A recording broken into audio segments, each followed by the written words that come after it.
Welcome to Earful of Dirt, bringing you the latest Major League Rugby news, views, and abuse. Now here are your hosts, Aaron, Dan, and Victor.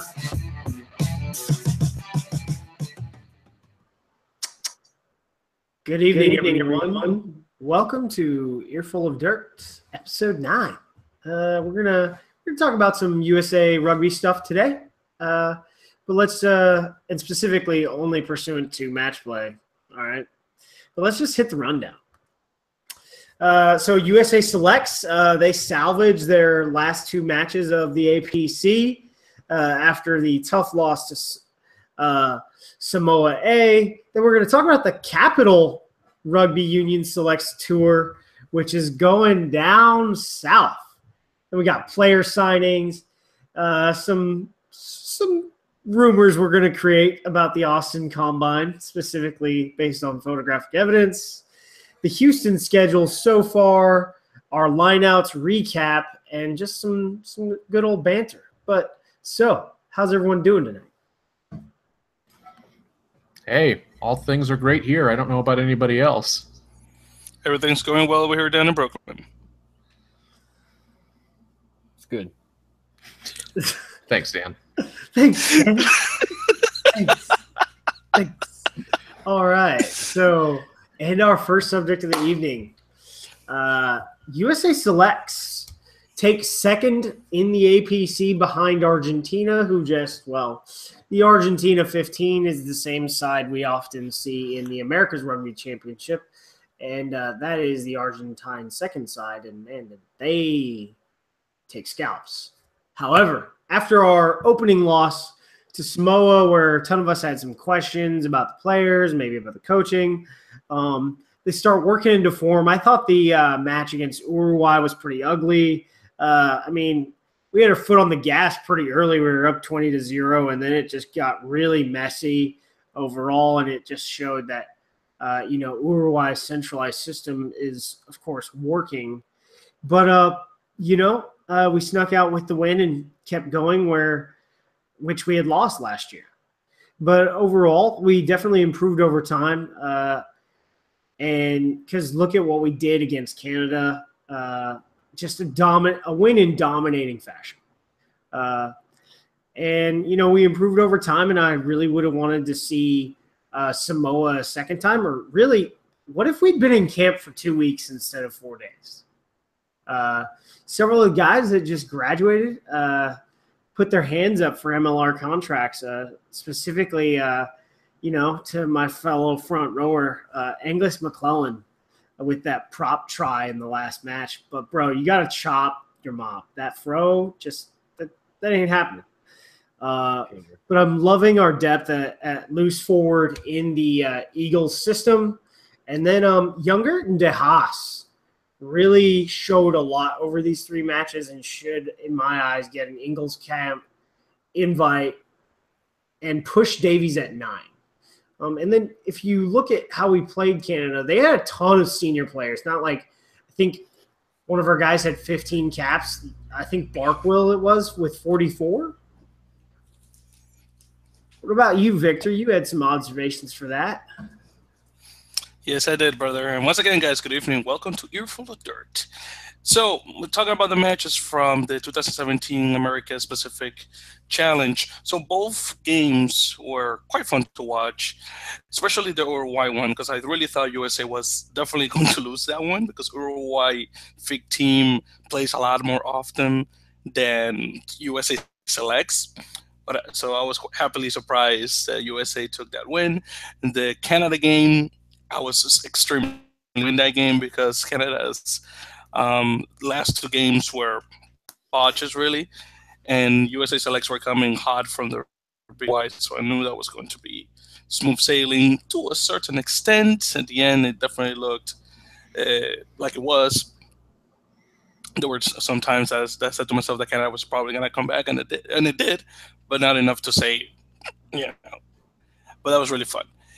Now, of players that caught my attention throughout the 3 matches, Tim Hoppen, I don't know where I became a fan of the guy, really good player. Ruben De Haas, as I mentioned, great little going there with that kid. Hopefully, he's going to learn a lot more stuff down in the Jesus Academy. And he surprised me the most, I have to say, of all the players. And of the 7 players, like usual, Hanko Hermesheis, need to get my Afrikaans correctly in his last name. He was his usual beast.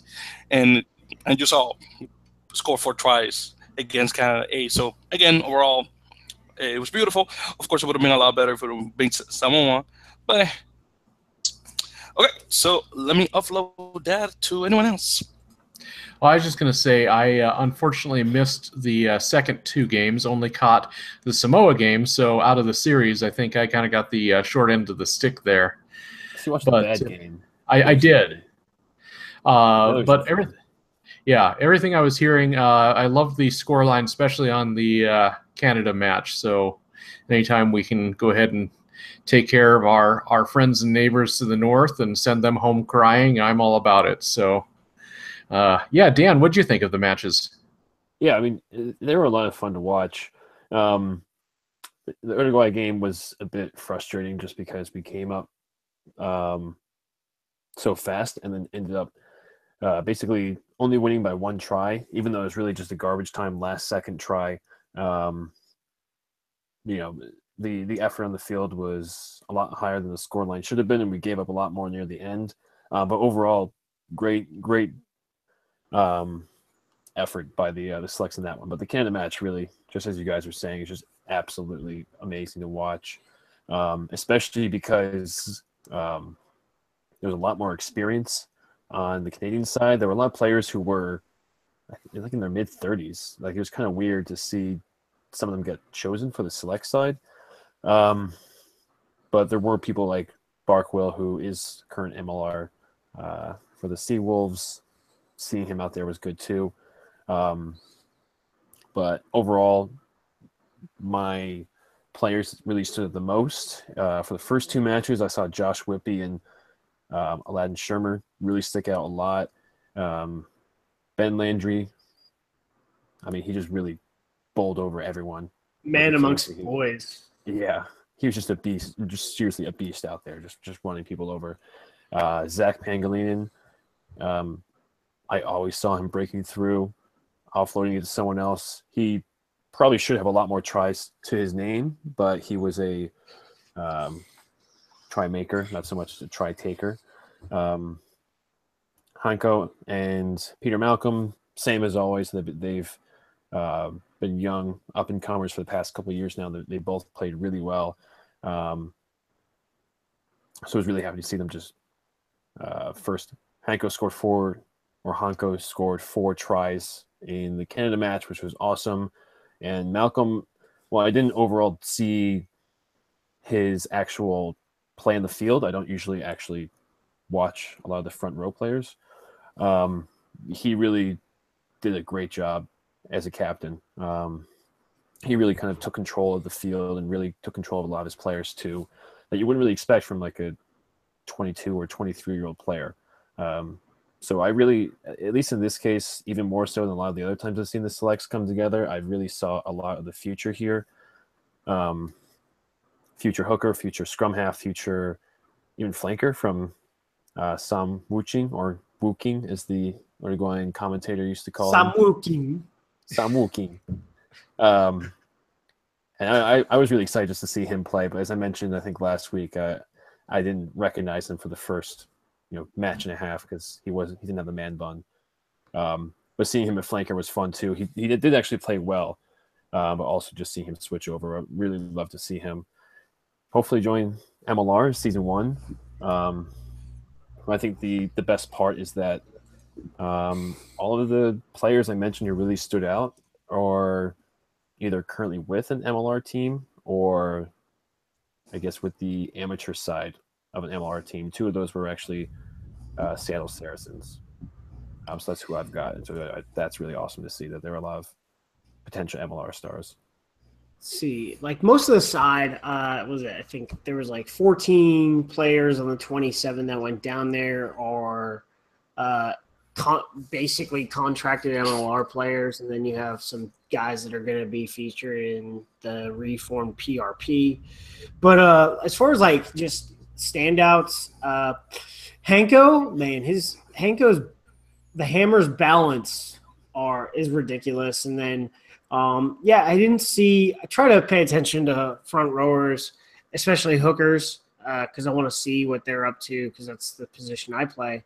But I didn't really see a lot of that in scrummage. Like our scrums towards against Canada, we were compared to our first match were a lot better, and we had a lot of balance. But just like the leadership that you saw with Peter Malcolm, Bam Bam, like just how he handled every interaction with the opposing captain and the ref was excellent. And I think, some of our Eagles captains can take some notes from him when he comes back to the squad, hopefully for the autumn internationals. So, and by the way, guys, just to jump in real quick, two things. One, not sure if you guys were paying attention to the Argentina game when the referee, the Argentine referee Federico Anselmi, trading a yellow card against I think it was against Hanko, and Peter Malcolm very colloquially said to him, "No, I'm sorry, Argentina, no, Uruguay, excuse me, Uruguay. I said Argentina because of the referee. I'm sorry. So when they were playing Uruguay, excuse me." Again, Federico Anselmi, who was an Argentinian referee, traded in a yellow card against Hanko, and he Hanko very locally to shut the fuck up. I don't know if you guys heard that one, which made me really laugh. I'm not sure. I don't know if you guys were paying attention to that. I had to rewind that a couple of times, and I was just wondering, oh my god, what Mama Malcolm thinks of that? I wonder. But she was too happy. I was watching it live in Spanish, so I don't think I got it. He still spoke in English. Whatever he said was still in English. It was. I'm sure it was. I'm sure it was on English, but I wasn't paying attention to any of the English words because the broadcast I was watching was in Spanish. Yeah, it was in that one. I was watching that one too because it's refreshing to hear a commentary in another language that I can understand besides English. So it was that, and the dude, one of the Uruguayan guys said, what he said. I mean, he didn't say the words obviously, but he told him. I think he said something along the lines of, and Malcolm told him, "Head sweets," I believe is how he said it. I love the pronunciation of the names because Uruguayans are like Spanish people don't give a crap on how they pronounce English names. So I think how do they pronounce? Hey, none of the names were like English. They were all like like Afrikaans and Islanders. Exactly. Well, I mean, yeah, of course, but there were a couple of them like mopping this and mopping, and I'm walking instead of watching. I don't know why he said walking. That makes no sense. It's a CH. Chi. That's a cha sound. Watching or watching. I would have taken watching. I don't know. No. But that dude, I'm telling you, like Lions, like seriously, it's like hilarious how they pronounce those last names. I heard one of them. I forgot how to pronounce Pangelinian last name, but I know it's really funny. I heard one of the refs or one of the commentators calling Hanko Junko Gemashwis. What's his pronunciation? Oh my god, I don't remember that one. I would definitely remember that one. Yeah. But it was hilarious. I think we're just gonna have to accept that the Spanish commentators for the matches were probably drunk. I mean, no, they weren't drunk, Corey. They were from Uruguay. That's what it is. They're Uruguayans. They don't care. I know because I do tours with them. All right, so let's go on to the Capital Rugby Union Selects Tour. So I had the chance earlier, I guess not late last week, not earlier this week, but to speak with Stephen Davis. He's the Director of High Performance for the Capital Rugby Union Selects. And so the way it was explained to me, and people were wondering, does this lead to an MLR franchise in DC? And I was like, well, no. Because, if it is, it's happening independent of Capital Rugby Union specifically because they assemble every winter and they attempt to put together a difficult fixture list partially to, get their guys scouted by whomever is in charge of high performance at the union. That's, Alex Magleby. So What they've got is in December, they're playing the USA South Panthers, and everyone knows the South Panthers from, competing in the RAN championship this year and taking it. And then they've got NOLA Gold on January 20th, and that was broken live by GM Ryan Fitzgerald of NOLA. And then in what I thought was a gap on their schedule, the 27th of January is not a gap, and they are playing Stars Rugby 15. Stars Rugby is relatively famous for being an invitational 7-side. And then on February 3rd, they have the Strikers.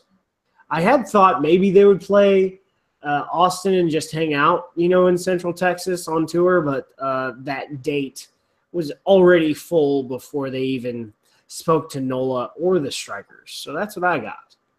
What do you got, Dan? Yeah, I mean, it's really cool to see them come against two of the future MLR sides. And no offense to Capital Selects, I don't know any of their players. But those two games are going to be really tough for them, and I don't see them standing any chance, because if they did actually stand a chance against a team like the Strikers, then I'm pretty sure most, if not all, of the players on the Capital Selects would be getting calls by MLR teams or the Eagles, because the Strikers are clearly one of the better teams in this program with a lot of international teams coming together. But this really is it's good to see this schedule in some sort of sense come together. We may not be able to watch these games. We may just be able to hear about them. That's fine. That's whatever. We know 2 games coming up for MLR teams. Preseason, it's getting here. It's finally coming here. We're not just talking about nothing. We're talking about a league that actually exists, so we can actually take pride in the fact that I'm not completely wasting my Monday nights talking about it's not exist. That's all I got today. Are you saying that hanging out with us, even if there wasn't an MLR, would be a waste of time, Dan? We could talk about rugby league. Oh no, it's not going to happen. I'm playing with all our other podcasts that we do on Wednesdays and Thursdays about geography and everything else that Victor likes to talk about. Themes. And speaking of Victor, let me take a word from there. Okay, so guys, December cannot come fast enough, I have to say. I cannot wait to see what the Capital Selects bring to the table against NOLA and Houston. And just like you, Dan, I really don't know the Capital Selects much. I do know that they have obviously those players in the VA DC area, as we established last week. Some Panthers may include players that could enter NOLA later in 2018, since obviously they're Southern players. I don't know. Maybe. I'm just guessing, really, up to this point. Well, just based on, I think that I think it's like the first week of December, so it might work out. But I think they're trying to NOLA's trying to have everyone in town by like the 15th. They're gonna have a player meeting, and then kiss everyone goodbye for Christmas, and then reassemble shortly after the New Year. So it might work out. So no chance. So no chance of getting any new players in 2018 for any team? Well, I think like we're talking about like this is more scouting. So some of those guys, since it's on December 3rd, like those players might be already contracted, and then the next week they have to move their house. Good point. So how long? And Dan, Houston Strikers schedule. Yeah, I'm sorry. My computer's getting all messed up, and I'm having trouble actually seeing anything right now. So, Aaron, actually, could you jump in real quick? Yeah. So, one of our friends of the podcast and fellow Redditors, Cohook, put together. I think it was Cohook. Maybe it was Samo. Put together the schedule of the Houston Strikers. So they will play the Austin Blacks and Dallas Reds twice. Home fixtures first on the 11th against the Blacks, Reds on the 18th of November, and then they will play away at the Blacks on December 9th and away at the Reds on December 16th. And then for 2018, we also have the aforementioned Capital Rugby Union Selects match on February 6th. And Victor, seeing that, what are your ideas and thoughts? That's to me, right? I said Victor. Oh, you did? I'm sorry. I didn't heard.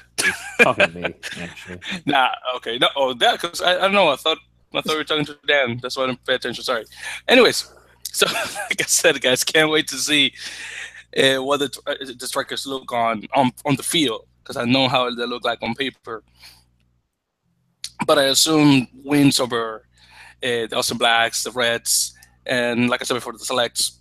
So can't wait to see that. I'll jump in for that too, since I obviously missed what I was going to say before because my computer wasn't working properly. These we knew about some sort of strikers matches coming up in the fall, and this looks like it's more like scrimmages or obviously friendly. I mean, everything's really friendly match at this point. But I think Grant mentioned that the ones in the fall would be more along the lines of like 20-minute quarters or something like that, and it's a lot more of coaches getting more involved, so they can really switching things around all the time, just so they can get an idea of these players. Because right now, as far as I'm concerned, the strikers only know their players based off of how heavy the sandbags are that they can lift, and then just sort of running around a bit on the field, but they're not really playing against a different team. So this is like a preseason post innuendo kind of schedule coming up for that. So that's really what this is. I hope we can actually see something, but I'm not sure if that's going to be the case. I just have two things to say about this, and one is exactly that point, Dan. I'm really hoping there's some sort of streaming option. If not, then hopefully some camcorder video or something can be posted after the fact that we can check out. I don't care. Some guy sitting on the side with their cell phone going, whatever. I just want to see this. But I think we need to take a second here and just appreciate the fact that we are 3 weeks away from seeing on the field a completely new team that's formed entirely for the purpose of MLR. And I mean, I'm obviously we've seen the Merlins play, and we've seen other clubs play, but this is the first one that is completely only exists because of Major League Rugby, and they're about to take the field in a few days. That's freaking awesome. That's fun. I think that is true. I think there's going to be a radio option broadcast. I'm not sure. I think. So if you've ever listened to rugby on the radio, there's that. Never listened to rugby on the radio. I love football on the radio. Does that count? Yeah. I mean, I listened to Vegas Sevens one year driving home from my girlfriend's apartment when I was living in El Paso, and she lived here in Phoenix. So it was pretty good, but it was Sevens. So a bit different. It's only 7 players you have to know on the field at any given time. Then, so rolling into my line out episode with Ryan Fitzgerald for NOLA Gold. He's the general manager, and his background is, as we've talked about in the episode, he was a Marine, served in the Corps from 2003 to 2007, 2 tours in Iraq. Then, jumped into scouting, and he's been a scout with the Senior Bowl for the last 3 years. And then, since he played for the last 8 years at NOLA RFC, he got to know the Falcons pretty well. And, the owner was like, hey, you're a personnel guy. I need a really good personnel guy. And there's athletes everywhere here. So they hired a football scout to be their general manager. And, it was a really great interview. We had some post-production issues we had to take care of, so sorry about getting that out late, but it seems a lot of people are listening to it so far. But we'll fix that in pre-production going forward. But it's just nice to have good people working in rugby in the United States, which is something we've been missing. We've had a lot of bad actors, and it's, NOLA is very open about what they're able to talk about. If it's a league thing, they'll be like, hey, send Nick an email. But for most of the part, most of my questions were all on side, and we were able to push through the gain line. But so one of the perspective about recruiting was very interesting and good to hear. And, just moving along. What did you guys think? Yeah, I mean, I kind of agree with what you're saying. I really like that he has a football background.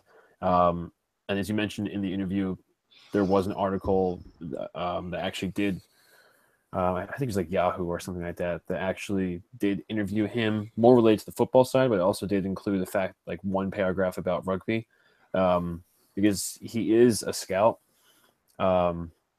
Even though he's been a scout for football, he still is able to think like a scout, which is not something you can pick up even if you just know the sport of rugby and know what makes a good player. There's a lot more to it that even I can't really, think about, honestly. But I really suggest anyone who's either watching or listening to this right now, definitely give it a listen for two reasons. One, we did it. So, I mean, yeah, just give it a listen. But two, because you really get to hear directly from the source.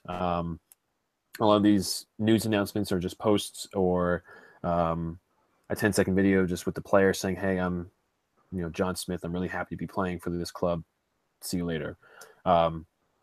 This is really 30 or so minutes of just hearing directly from the GM of one of these clubs. He's really enthusiastic about this and building rugby. He really wants to get involved in the community as much as he can.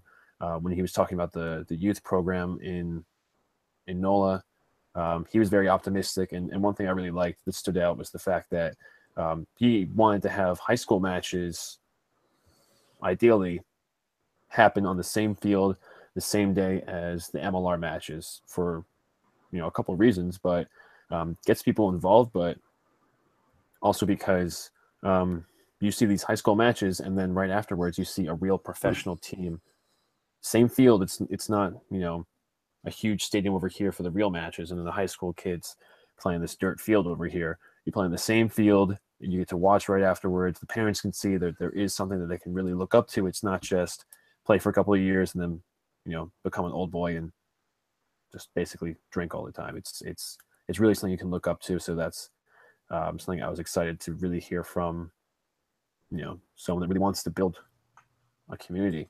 in their own backyard. So that's all I got to say about Ryan Fitzgerald. We were actually talking before. There's Fitzgeralds and Fitzpatricks everywhere on the team, so it's really confusing. I as I was listening back through it, I gotta say I really think Ryan's going to be a great ambassador for the game. Just the fact that he is American. Not that there's anything wrong with bringing folks in from overseas or any problems with that whatsoever, but there's just something about being homegrown and being, for lack of a better way of describing it, kind of speaking the same language as other folks, that may be tuning in for the first time. I think he's very approachable, and I thought, kind of like you said, Aaron, I thought that he was very honest and willing to, be frank with you and share a lot. And so I think I just really felt like he did a fantastic job being very accessible for those who may be new to the game or maybe new to this league. And I appreciated the fact that, you guys got into some of the nitty gritty, but you also didn't spend the entire show just talking shop about stuff that, somebody with less of a rugby background may not understand. You actually talked a lot about personality and a lot about vision. So I thought it was a really great interview. And I'm expecting great things to come out of New Orleans in the future. Hey, Victor, so what did you think? So I really enjoyed the interview, for one, and happy that we're getting more Major League Rugby personnel on the podcast. So obviously, I definitely agree with everything everyone else said. So my quote is quite small, really. Again, And by the way, sorry, that was podcast, not podcast. I don't know where I put the P. I think going off Victor too. I mean, we're not like some major news channel or anything like that. We're a podcast of just four guys who want to talk about this league. So they're, from NOLA, Houston, Austin, a lot of these teams are really actually interested in speaking with us, speaking on the podcast, actually, talking to us about the league. They're not sort of, as may have happened in the past, or what, tends to happen a lot of times, at least I've seen in rugby, is that there may just be like a group of old boys who like having their old boys, circle of friends. They don't really are, they're not really as inclusive as they like to think they are. But this is really refreshing to actually have a group of people who care about the sport, want to see it grow, and are actually willing to, get involved, no matter how important or how small you are. Looking at ourselves, I guess. I just can't wait for Barstool to be denied access to the grand final of Major League Rugby. If everyone remembers, they didn't get credentialed for the Super Bowl. But yeah, I mean, I think they get it. It's American media and stuff, and this is where things are going. Whereas apparently, New Zealand rugby doesn't like to credential anyone. So there's like 10 dudes that are able to write about New Zealand rugby that have credentials, can go to all the matches and whatnot. I think that's an exaggeration. There might be like 20 or 30 people, but they don't issue credentials to like anyone, which is crazy to think about, because you go to the Super Bowl, there's like 1,000 credentialed media writers, just writers, not including, videographers and photographers. I think I remember someone, I don't know who it was, but I think it was one of the few other rugby reporters out there, that USA Rugby only has like their official photographer or something like that, and they don't allow non-official photographers in, or it's a very select group where there's only like a couple sources, so they won't let people really go to the games with a camera and like take pictures of the game, like any pictures they want. Oh, so that's why like you have a, Alan Schnur, who is a Super Bowl, World Cup, like photographer for, SF Chronicle, like this guy whose resume of events is longer than, my bed sheets, but he gets denied because he's a photographer. Is that what happened? I don't know. It's something weird like that. I don't know how that happens. Yeah, I remember someone saying that. That was weird. I don't know what happened there. So not good. Okay, guys, I'll just go ahead and I've got a camera. It's like a little point and shoot, but I've got it right over here. I'll go ahead and take care of it. I'll be USA's photographer. Yeah, it's not a problem. You need some backup with a little old-fashioned 90s disposable camera. Okay, just hold on 1 second. And missed it. Sorry, guys. Can you do that again? You just rerun that play. Oh man. But so on to our next one. So I don't have a full report for you guys right now. Our source, who's able to break it down. I mean, I guess the source. What are we talking about, Aaron? Oh, yeah, about that. Austin Elite Rugby Combine was Saturday. It was awesome. So the breakdown is, I think there were about 15 Huns and about 14 Austin Blacks, and I think about 2 handfuls. I think it's just 9 guys from all over. There was a dude that came from over 1,000 miles away to participate in this combine. So I don't really know who stood out. I could ask a little more, but I know that Grant Cole, he was doing a job for the Red River Rugby Collegiate Conference for their Sevens Championship. So he did not attend the combine. But we have evidence. There was a Carlin Isle sighting. He was hanging out with Huns backup scrum half from their national championship team, Aaron Bone, who is all of 5'0". So is Carlin Isles going to play a wing for Austin Elite Rugby? Yes or no? Or was he just in Austin to do extra rehab? Yeah, I mean, I think that's really the question. And, I mean, I don't have any insight either. I think if anybody would know, Grant would. And so I suppose we'll have to wait for him to comment on our Reddit page about whether that's true or not. But I think we should go ahead and maybe if we just say it's true, it'll become true. So Carlin Isles, a starter for Austin Elite. I think that's confirmed now. As I understand it, it is now confirmed. Everybody, you heard it here first. One picture, one time, not even wearing an AER shirt is proof positive that he's going to be starting for whatever they are, the Longhorns or whatever, cows.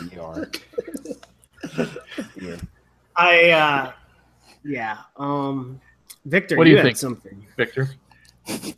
Yeah, I guess. By the way, let's go Longhorns. Speaking of which, my friend goes to that school. I forgot the name of the school that the team's called Longhorns, but whatever.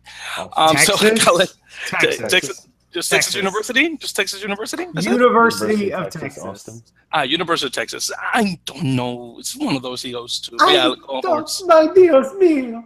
Oh. That's me, right? But anyways, it will be cool to see Carlin Isles in AER. But I don't know.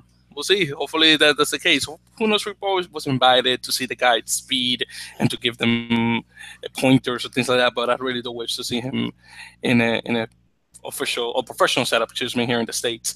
By the way, Carlin's originally from Ohio, but he was living in Texas at the time when he got into rugby. When he contacted then CEO Nigel Melville for him to go up to Colorado to learn the game from the gentleman of Aspen. Speaking of which, so again, he could have just been there because he was invited or something.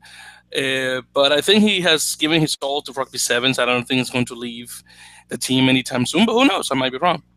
But he, as you probably remember, he did play professional FIG teams for the Glasgow Warriors back in February 2014. But that didn't last long because eventually he came back to Sevens anyway. I'm gonna go out on a limb here. I'm gonna say he's just hanging out at the combine. Gonna be Mr. Negative. Just whatever.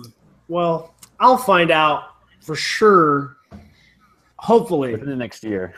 Within, actually a couple days, because I am meeting with the Austin Elite Rugby Management with the GM Thierry on Wednesday, along with one of the owners, Richard Osborne. So we'll be doing a site survey at Huns Field, and hopefully I can get them on the record about this. But I think, based on Instagram, that Dan, you might be right. He was just hanging out because he was in Austin for some extra rehab. But if you look at the same Instagram, he looks like he's back. Like, he can cut and he can burn. Like, quit sevens, play 15s, sign for Austin. Do it now. There's more money involved, at least. Now, remind me, when is the Sevens tour? Is that also in the spring? With that, it goes from November to April. December to May, guys. So it's like the first week. The first week of December is Dubai Sevens. So then they go to like April, first week of May, something like that. But I mean, Sevens, a contracted athlete makes $100 a day. It's $2,800. It's like $2,800 a month if you are contracted for the entire year. That's under $30,000 in San Diego. Yeah. Interesting. So sad. It's unlikely. Tommy, not even just him, just theoretically any player that would like to do sevens and then also play MLR, just as long as they probably just pay him less or something. I guess timing wise, it could make sense, but it's unlikely that would actually, line up like people would think it would. Yeah. With that in mind, though, I think we do have some official signings to announce, don't we? Yes. Victor. Yes, let me get started on that. So the first one is an official signing, at least, although we knew he was coming to it. USA Eagle prop Olive Khalifi has officially signed with Seattle Seawolves from the amateur side, Seattle Saracens, and he also comes as a signed player for DigiDust Sports, which is a French-based company that's just started this year with a US base. Obviously, of rugby players, which, by the way, DigiDust as well as Carling Isles, do both follow us on Instagram. Thank you to both, by the way. He actually commented, Carlin commented on the picture of him with Aaron Bowen that I posted on our Instagram. So again, thank you, Carlin, for following us. Same thing with Dust. I'm not joining the team. That's what he said. I actually forgot what he put on it, but it was like it was emojis. That was his comment. It was emojis. Just emojis. It was just emojis. That's the thing I forgot. I had to look it up and get back to you. But again, it was something very subtle. And again, DJ does also follow us on Instagram and put some really nice words on us reporting what happened with Olive. So again, really nice. So Aaron, let me pass the word back to you. Yeah, so as far as Khalifi is concerned, I think that's a great move. Getting him, I mean, I know Seattle's been a high-performance environment, but I think he's lost some form. So I think getting into a professional environment will get him back into fitness and maybe even work himself back into the Eagles training squad. On the Houston front, this was an interesting signing. Wing Arturo Reyes signs with the Houston Strikers. I don't really know a whole lot about him. Most recently played at Texas A&M Corpus Christi. He previously has played with the Seattle Saracens while he was stationed at Fort Lewis. And during that period of time, he was an All-Army 15s player a couple years ago. In addition, he also appeared with the Bow Valley Grizzlies in the Calgary Rugby Union, which I thought was interesting. Currently, he's living in Central Texas near San Antonio, so I guess he showed up at one of the combines and just wandered on the field. And put up some numbers, and they were like, "This guy can play." So, Dan, what do you got? The third and final signing that we have for this week is Fedekina Malafu. He signs with the Austin Elite Rugby. I guess Kina is his nickname, or I guess I could just call him Malafu. He played for Maui Rugby or Maui Youth Rugby under Jack Breen. He went on to play with Kutztown Rugby, which is the, I guess, infamously really small college that is surprisingly really good at rugby. I've known people who actually played against them, who were going to school in Pennsylvania area, and they said that they were just like they had a B squad that was just on the whole different level compared to their own A squad. So that really is a small, school that's a powerhouse in rugby, also in sevens. He's a 2-time All-American Sevens honoree, 1-time All-American 15s honorable mention. He played for the Ramblin' Jesters Sevens as well as the Huns Sevens. So there is a connection in that sense that he did at least play for the Huns.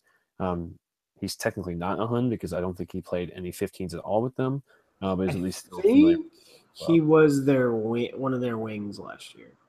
For the 15s? Yeah, I think so. Well, he just graduated from Kutztown, didn't he?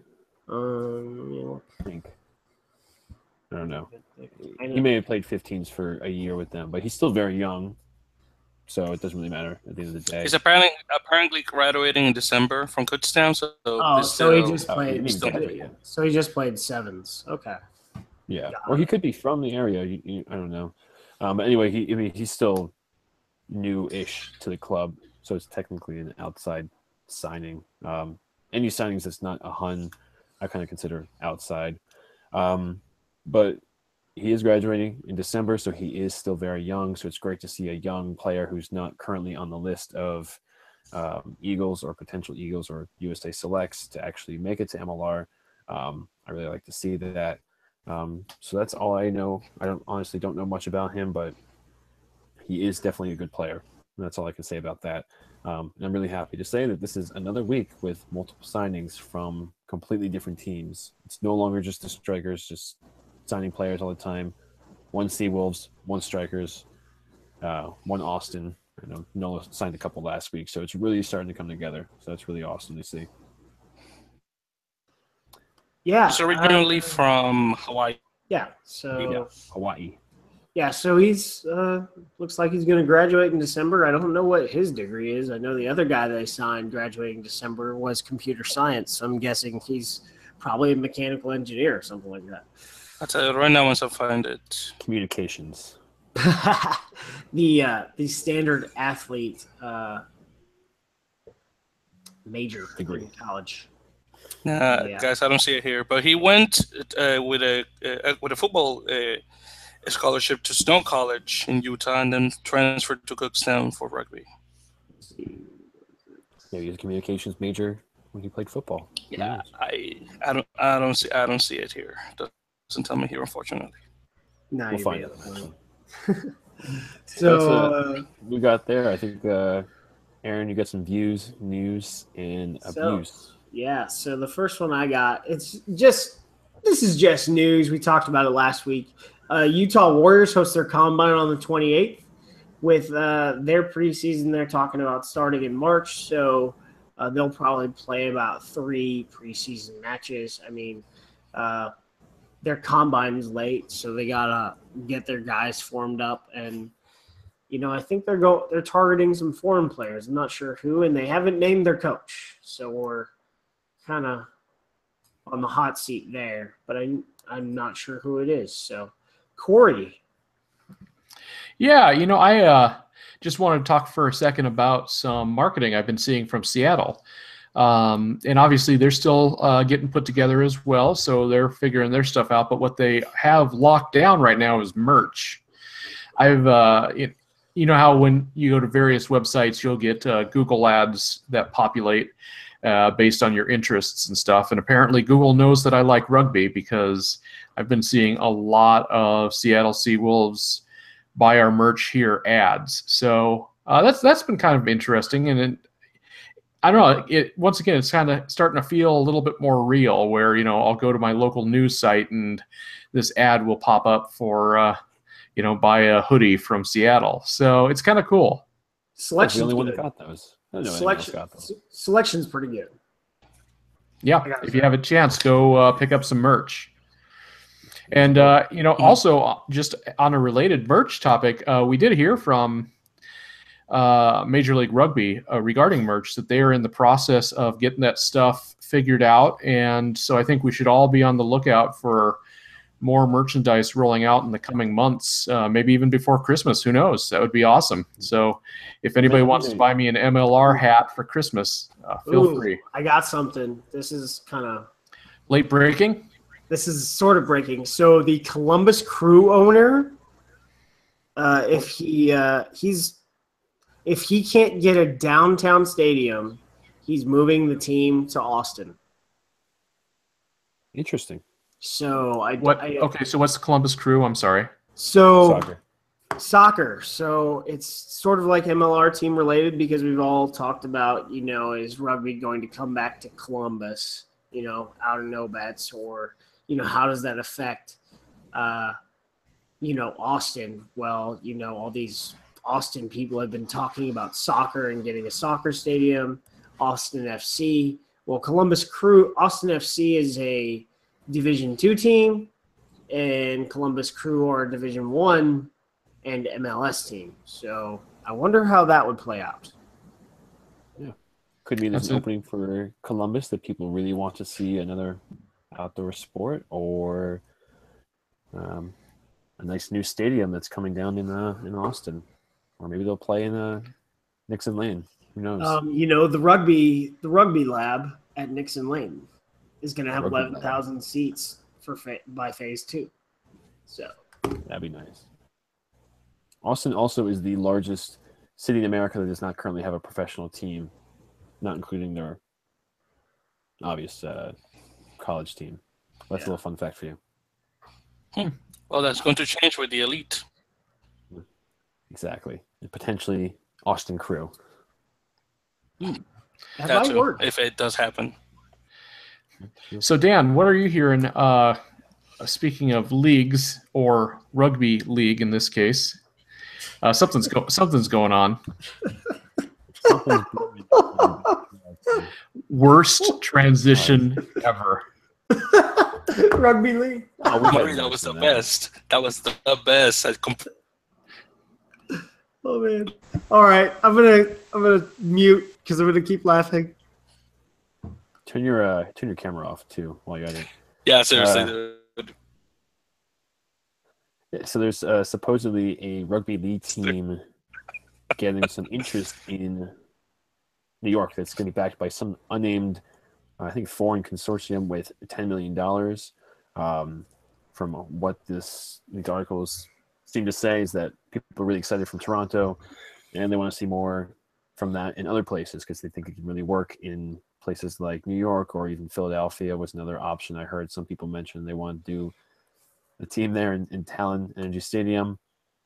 This one, I think, they want to do at Red Bull Arena, which, to be perfectly honest, league or union, I don't think a team right now is going to work at Red Bull Arena for a lot of different reasons. One, it's a 24,000 seat stadium, and two, it's in New Jersey. And as a New Jersey native that currently lives in New York, I understand that no one from New York wants to go to New Jersey for these games. I don't want to go to New Jersey for a game. It takes me like an hour and a half. It's going to take other people just as long. So I think that the team will have a lot of difficulty doing that. If they do just jump in there, even if they give out free tickets like the Wolfpack supposedly does. That's really all I've got to say about that. So, did you know that Philadelphia is hosting the Rugby League World Cup? Oh, is that Philadelphia? I thought it was I know it's a mix between U.S. and Canada. I just assumed it would be like specifically, they're supposed to be like half the. Let's see the host city. I thought it was like mostly in Philadelphia. So that's I don't even know what the fuck that is, but yeah, Philadelphia has a bunch of matches, and the whole thing goes through December. And have you seen any advertising on that one? I haven't seen any at all. Yeah. I mean, league really, especially in the States, is just non-existent. I'm not saying that people wouldn't like it at all, but people barely know what union is. Well, in regards to the Rugby League World Cup, which is apparently coming in 2025, yeah, it's going to be between US and Canada. So even I assume they're going to choose Canada, USA, but I guess that would probably make the most sense. Yeah, I don't know, but like we talk about this, this is like one of those other harebrained ideas from the UK. Like, I mean, I would say this is the first time I've really heard it substantially, but European interests in an East Coast rugby organization to travel across, the Atlantic to go play. And I'm just really not interested in this because it's just going to be a pain. And if it's $10 million, they're going to fold real fast. Like, New York is expensive. Like, Toronto is like expensive, but not nearly as expensive as New York is. Like, New York is the most expensive place in the world. as far as I can tell. But and the article stated that the New York team would fund the travel and lodging for. That's what the Wolfpack does. That's the dumbest thing I've ever heard in my life. That is, I mean, that's or for the Wolfpack. It doesn't, though. I mean, it really doesn't. It does. That's for the Wolfpack, and it ran well and they're champions. I mean, yeah, but $10 million isn't gonna. $10 million, you're gonna blow through that in a year. Because I don't know, but the Wolfpack did it. Yeah, I don't. Maybe with more money, I don't know, but they did it. All I'm saying is they gave out half their tickets, and that's how they got there. Yeah, people showed up, but that doesn't mean they did anything. This is one season. Will they fold because of finances? But the reality is that's not going to, like, how does that work in America? How it works in America is a team that travels pays their own shit. Like, that's the American way. You pay your own shit. Unless you want a stadium, and then you have the taxpayers buy that. Yeah, that's a whole other story there. But, yeah, there's like 5 people that watch rugby league in this country, and then there's only about 100 people that play it. So I'm not one of them. Yeah. So, well, yeah, and we've got at least 2 people, Victor and one other guy on our Reddit page, that are really dedicated watchers and followers of rugby league, and more power to them, I say. Hey, we all got our stuff I like. A lot of my friends and family think it's weird that I'm into rugby at all, so yeah. I'm not worried about that. Like what you like. And I don't think the specter of a potential New York team is really going to upset the apple cart of MLR at all. I'm not even a little bit worried about that. So I think we just let them do what they want to do. If it makes it, hey, more power to them. If it doesn't, it's their money, I guess. They can burn it, or they can give it to me, and I'll take care of it. Finance the podcast or something. Burn it. Well, guys, as a resident rugby league guy, I can tell you this: it has worked for the Wolfpack. Again, they brought those teams from Division 3 from League 1. Of course, I cannot bring all the players because some of the players have jobs as well. Again, since it's League 1 and none of them are professional, and again, it worked out for them. Then again, their main sponsor, I think, is called Airstrat, I think, which is an airline. So I assume flights are cheaper because obviously they have the sponsorship with the Wolfpack. But for this supposed New York team, I'm not sure how really it's going to work unless like a really big airline sponsors them, which would be really cool. But I don't know if it's going to happen. We'll find out. So, yep. I want to take control. So, guys, I think it's time. I think it's time for Dan's tweet of the week. Dan, what you got for us, man? I think it's funny because I was in the middle of saying I want to take control of this and switch the conversation, and then you literally took control away from me and switched it to the next topic, which I was just in the middle of doing. Just helping you out, brother. I got your back. Helping me out by not helping me at all. So yes, we're on to the tweet of the week. So Major League Rugby tweeted this afternoon. Nice little tweet that said, blasting off into the work week like ... and then the rocket ship emoji, hashtag Major League Rugby, hashtag ML Rugby, hashtag AER, hashtag Austin Elite Rugby, hashtag Austin Elite, hashtag Texas Rugby, hashtag We Are Rugby, at Norma Selena, who I think is Norma Salinas, I think is her name, and she does the Austin photos. Great sports photographer. Yeah, she does a really great job. And it was actually linked to an Instagram photo, so it was one of those weird like reposts and then ... and then it had everything else underneath there too. So I didn't click on it. Actually, no, I did click on it. I'm sorry, I don't know why I said that. And it was just a guy jumping or something like that, and it was just, MLR seems to really like to do those kinds of tweets, and sort of like the strikers and everything like that. I don't know if they talk about it and they say, hey, I saw you did that too. But they really like to kind of post those like blasting off into the work week like something like that. So that was fun. Yeah. So I was like the beard, and then they were like, "Too bad there's no beard emoji."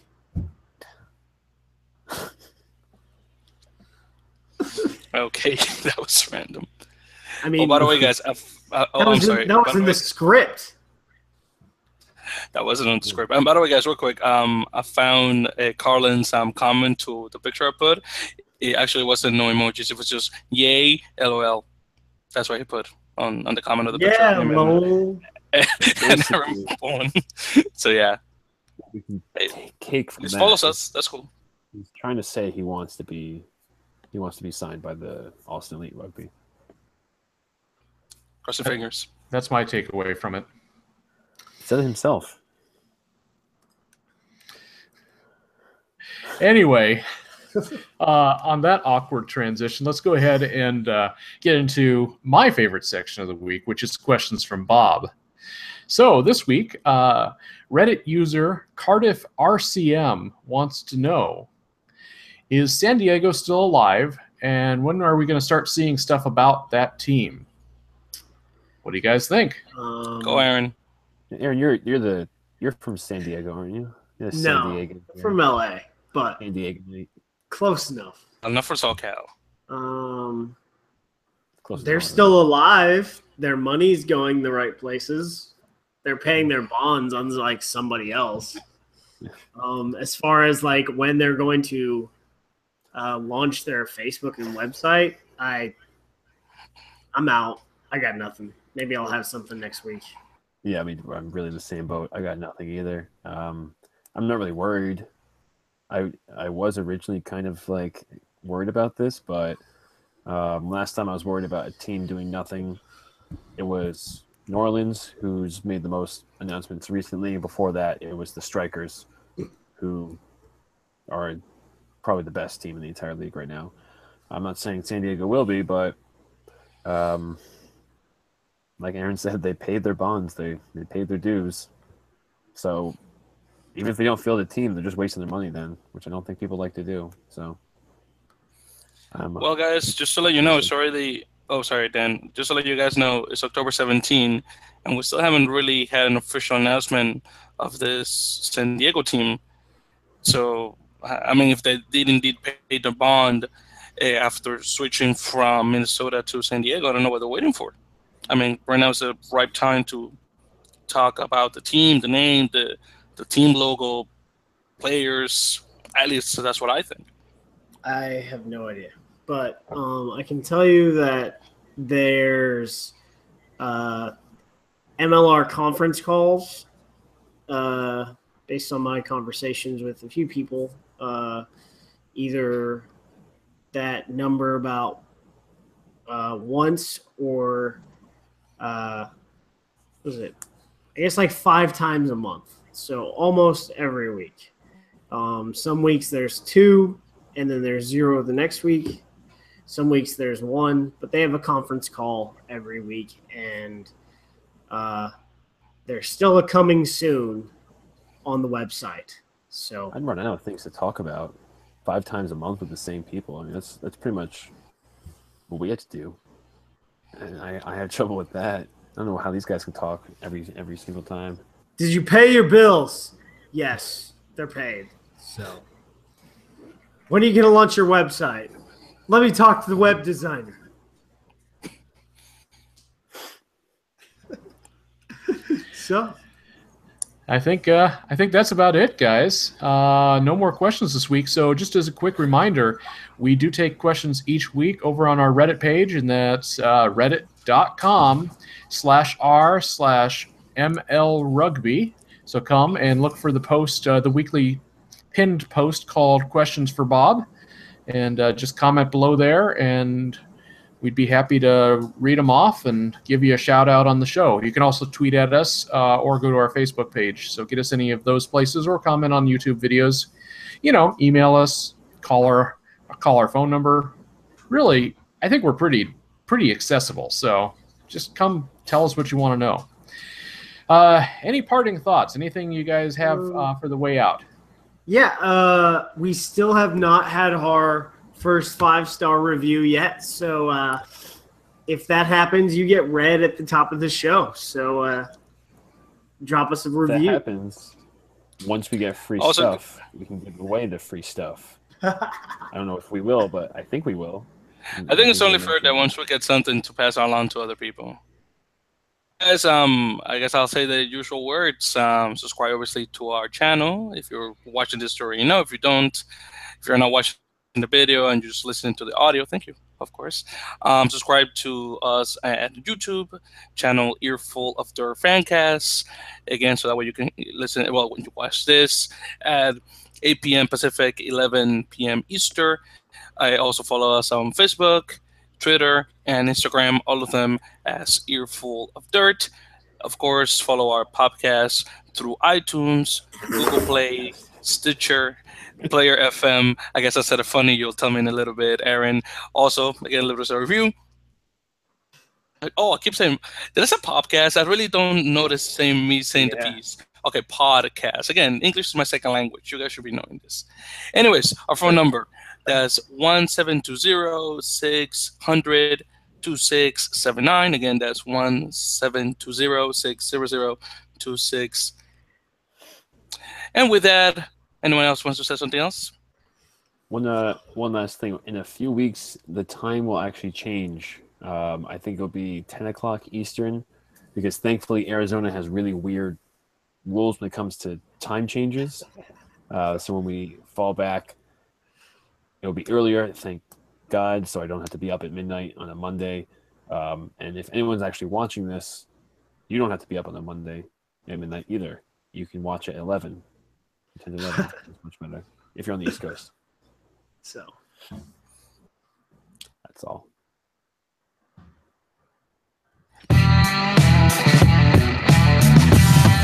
Connect with Earful of Dirt anytime.